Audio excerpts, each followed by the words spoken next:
Rana, and today I am here to present you how to run a Minecraft server using Docker extension in just 5 minutes. A little about myself: I am author at collabnix.com. Collabnix is my personal blogging site with around 350 plus blogs. I am a Docker captain since last 7 years. I am also leading a Docker Bangalore community of around 11,000 members. I'm also part of an ARM innovator, and I have been playing around with IoT and Docker and implementing cool stuff. In the recent past, I have worked in a company like Redis and Dell EMC as well as a VMware. Now, the today agenda is be more like how to install Docker Desktop. It could be Linux, it could be Docker Desktop for Mac or Windows. Then I will show you how to enable the Docker extensions, which is the new feature which allows you to run and extend the Docker Desktop functionality. Then we will see how to install Portainer using Docker extension. Next, we will be picking up the Minecraft server as an application and deploy the container on top of Portainer. And then we will be using Lunar client to connect to the Minecraft server in order to play. So let us get started. Now, a few words regarding the Docker extension. So if you missed out the Dockercon 2022, there was one major announcement which was made about Docker extension. Now this is a new feature which has been introduced and inbuilt into Docker Desktop, which lets you to use a third-party tool within Docker Desktop. So think of it as like if you are building an application or you are working in a company that builds an application and you deploy mostly on the containers. If your developers wants to go ahead and test it out, this is the right tool to use. So let me show you the power of Docker extension by directly jumping into the Docker Desktop. So I assume that you already have Docker Desktop for Mac, Windows or Linux installed in your machine. So I have a Docker Desktop for Mac which is installed. I will go to the Preference tab, and the first thing I need to do is you will see an option here, extension. So you just go to the extension and say enable. Now there are three options which you need to take care of. The first thing is if you really want to go ahead and play around with extension CLI or through the CLI, so you need to select this option. If you are trying to build something of your own, ensure that the second option remains unselected. But if you want to stick to only the marketplace apps, we call it as a Docker extension marketplace, then you need to go ahead and select it. So as of now, I will go ahead and apply and restart. Now it is going to take some time to go ahead and enable the extension, and the same can be reflected over the CLI too. So in terms of CLI, let me show you. We have a new command called Docker extension ls. Okay, and at this point of time it doesn't show anything because we don't have any extension which we have created or any app which we have deployed. So it is basically a desktop extension manager socket where you can specify the socket, all the different options. Okay, and now let's go ahead and let me close this out, go to the dashboard, and once you are into the dashboard, you will see here the extension tab is already there. So let me go ahead and click on manage extension. So as you see here, the extension has number of the marketplace tools which are available. So I will just scroll down and pick up Portainer. So here you can see the information of the Portainer. The extension version is 2.13.1. so let us go ahead and install it. So Portainer is basically a Docker container management tool which helps you to manage Swarm as well as a Kubernetes cluster. So it's quite popular tool, and they have both the open source as well as the commercial version. So do go ahead and check it out. So you can basically go ahead, specify the YAML file, bring up the Kubernetes, bring up the application, right? And then again, if you have a number of different nodes in a Swarm, you can go ahead and add them. Okay, so I will go ahead and open it here.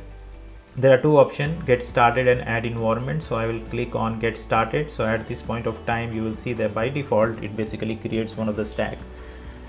So let us go ahead and click on container.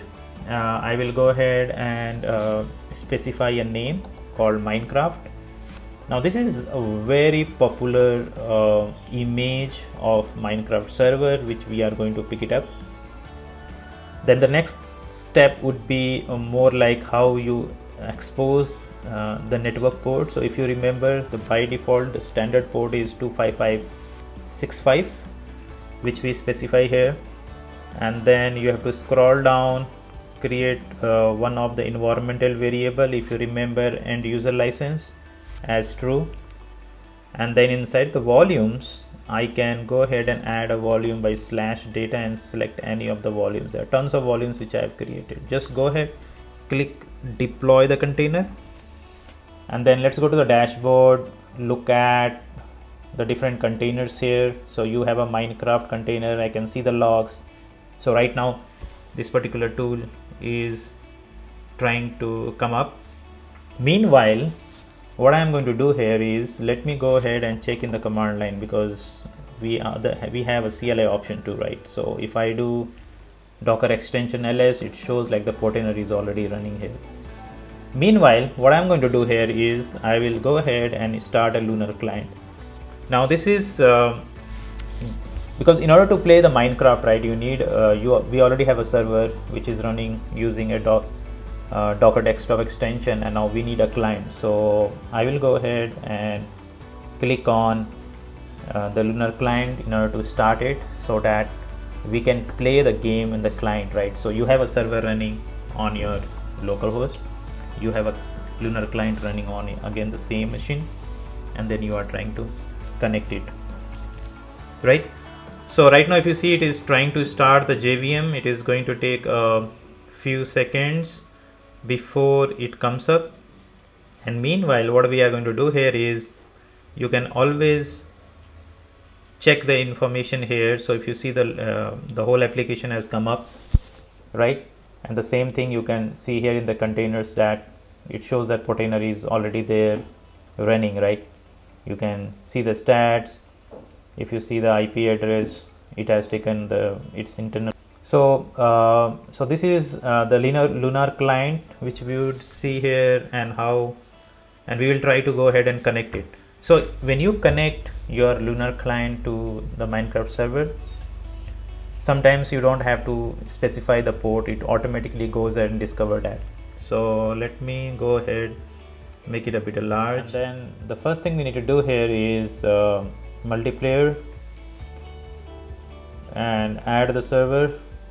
Once we do it, specify the local host, and done. And you will quickly see here that it will try to connect to the Minecraft server powered by Docker. You click on it, and then here you go, your Minecraft server running inside a Docker container hosted over the container using Docker extension is now ready to go.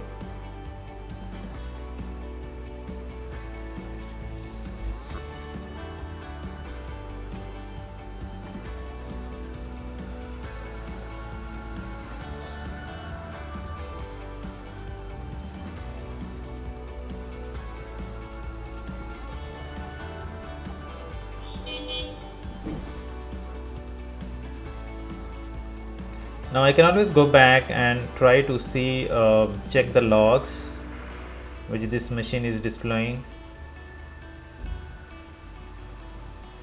Definitely it is trying to load the terrain and all, and then you should be able to play this game all together.